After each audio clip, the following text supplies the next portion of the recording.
পটলের ভর্তা অনেকেই বানিয়েছো, তবে চিংড়ি মাছ দিয়ে পটলের ভর্তা কখনো খেয়েছো কি? হ্যাঁ, চলো দেখে নাও আজকে আমি কিভাবে কুচো চিংড়ি দিয়ে পটলের ভর্তাটা বানালাম। তো চলো বন্ধুরা, আমি Sangeeta shining rainbow blog channel থেকে চলে এসেছি একটা পটলের ভর্তা মুখরোচক রেসিপি নিয়ে। গরম ধোয়া ওঠা ভাতে জমে যাবে আজকে। চলো কিভাবে করছি দেখে নেওয়া যাক। কুচো চিংড়ি নিয়ে নিয়েছি, আর পটলের ভর্তা বানানোর জন্য চিংড়ি মাছ বলতে কুচো চিংড়ি, কুচো চিংড়ি হলে জমে যাবে, কিন্তু বড় বড় চিংড়ি তোমরা নিতেই পারো, কোনো অসুবিধা নেই। তবে কুচো চিংড়ি যদি দিয়ে করতে পারো তো খুব ভালো লাগবে। তো দেখো কিভাবে আমি করছি। কুচো চিংড়িগুলোকে ভালো করে বেছে নিচ্ছি, মাথা বাদ দিয়ে আর খোসাটা বাদ দিয়ে কিন্তু চিংড়ি মাছগুলো বেছে নিতে হবে। সেইভাবে কিন্তু দেখো এক এক করে চিংড়ি মাছগুলো বেছে নিচ্ছি। একটু সময় সাপেক্ষ, কিন্তু খেতে তো ভালো লাগবে, তাই না বলো? তো মাছগুলো ভালো করে বেছে ধুয়ে নিয়ে নুন হলুদ মাখিয়ে রেখেছি। এদিকে নিয়েছি কুচানো পেঁয়াজ আর ধনেপাতা, এদিকে গোটা রসুন, আর এদিকে আছে কাঁচা লঙ্কা, আর এদিকে মাছগুলোকে নিয়ে নিয়েছি। আর এই দেখো পটল, কচি পটল হলে খুব ভালো হয়, আজকে আমার কচি পটলই আছে। তো দেখো গোল গোল করে খোসা ছাড়িয়ে গোল গোল করে কেটে নিয়েছি পটলগুলো। আর এইবারে কড়াইতে তেল দিয়ে অল্প তেলের মধ্যেই কিন্তু আমি চিংড়ি মাছগুলো ভেজে নিচ্ছি। তো মাছগুলো আমার কিন্তু ভাজা হয়ে এসেছে। আর এতে কিন্তু তোমার শক্ত শক্ত হলেও অসুবিধা নেই, বেশি ভাজা হয়ে গেলেও কোনো অসুবিধা নেই, বা হালকা ভাজা হলেও অসুবিধা নেই। যেমনভাবেই হোক তেলের ওপরে কিন্তু চিংড়িগুলোকে ভেজে নিতে হবে। সেই মতন ভেজে নিলাম। আর এবারে ওই যে চিংড়ি ভাজার যে তেলটা ছিল, ওই তেলটুকুতেই কিন্তু আমি গোল গোল করে কেটে রাখা পটলগুলো দিয়ে দিলাম। পটলগুলো নাড়াচাড়া করতে হবে নুন দিয়ে। লবণ কিন্তু অবশ্যই দিতে হবে, কারণ পটলগুলো যাতে একটু মজে যায়। আর দেখেছো তোমরা একটা জিনিস ভালো করে খেয়াল করবে, আমি কিন্তু বেশি তেল দিইনি।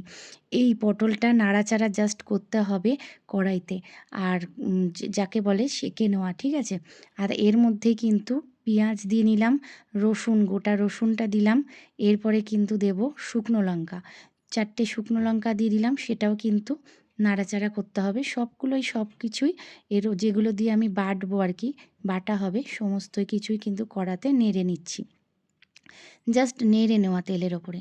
ধনে পাতাটাও কিন্তু দিয়ে দিলাম, লঙ্কাটাও, কাঁচা লঙ্কাও দিয়ে নিলাম। দেখো তোমরা, এতটুকু কিন্তু বেশি তেল নেই, যতটুকুনি জাস্ট সেঁকার মতো সেই রকমই কিন্তু তেল দিয়ে নাড়াচাড়া করেছি, জাস্ট ভাজিনি, নাড়াচাড়া করেছি কড়াইতে। আর একটু মজে গেছে আর কি, পটলগুলো মজিয়ে নিতে হবে।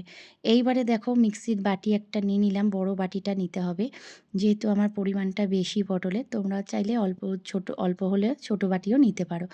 দেখো, আর যে সমস্ত কিছু আমি কড়ার মধ্যে নেড়েছিলাম সেগুলো কিন্তু সব আমি মিক্সিতে দিয়ে নিচ্ছি। অবশ্যই ঠান্ডা করে নেবে, মিক্সিতে বাটিতে দেওয়ার আগে কিন্তু ঠান্ডা করে নেবে সবজিগুলো। তো পটলটা ঠান্ডা করে নিয়ে আমি কিন্তু মিক্সি বাটিতে দিয়েছি। কোনো রকম জল ইউজ করবে না, আগে বলছি আমি, কোনো রকম জল ইউজ করতে লাগবে না। এইবারে কিন্তু আমি কি করব, নুন যদি লাগে অল্প একটু দিয়ে নেবে।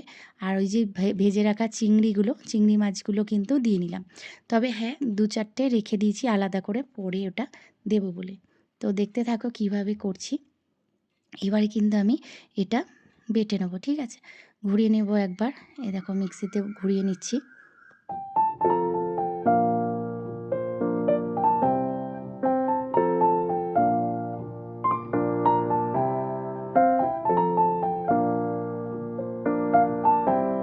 দেখলে আমার বাটাটা কত সুন্দর মিহি বাটা হয়ে গেছে। আর এইভাবে মিহি করে বেটে নেবে তোমরাও। আর কড়াইতে দিলাম এবার কালো জিরে। আর ভর্তা বানানোর জন্য কালো জিরে তো মাস্ট, যে কোনো ভর্তায় কালো জিরে দিতেই হবে, তবে তো স্বাদ আসবে, দুর্দান্ত স্বাদ। আর এই যে কি স্বাদ চিংড়ি মাছ দিয়ে ভর্তা! তো দেখো নাড়াচাড়া করে নিয়ে অল্প চিনি দিয়ে নিলাম, তোমরা চাইলে পরিমাণ মতনও দিতে পারো, আমি অল্প একটু চিনি দিয়েছি। আর এইবারে আমার কিন্তু ভর্তা রেডি হয়ে গেছে, পুরো কমপ্লিট ভর্তা হয়ে গেছে। দেখো কত কত কত সুন্দর আর কত টেস্টি হয়েছে। আর ওপরে ওই যে অল্প একটু রেখেছিলাম চিংড়ি মাছ, সেটাই কিন্তু ছড়িয়ে দিলাম।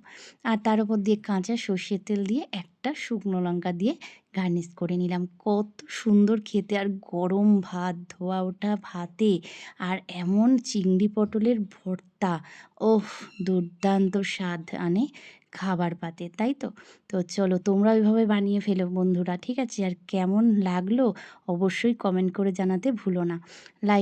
লাইক, কমেন্ট, শেয়ার করে দিও ভালো লাগলে ভিডিওটা। আবার দেখা হবে নতুন একটা দিনে নতুন ভিডিও নিয়ে। আর এই ভিডিওটা ভালো লাগলে অবশ্যই জানাতে ভুলো না। আর সাবস্ক্রাইব করে দিও। নতুন বন্ধুরা একটু সাবস্ক্রাইব করে পাশে থেকো। চলো সবাইকে টাটা, দেখা হবে নতুন ভিডিওয়।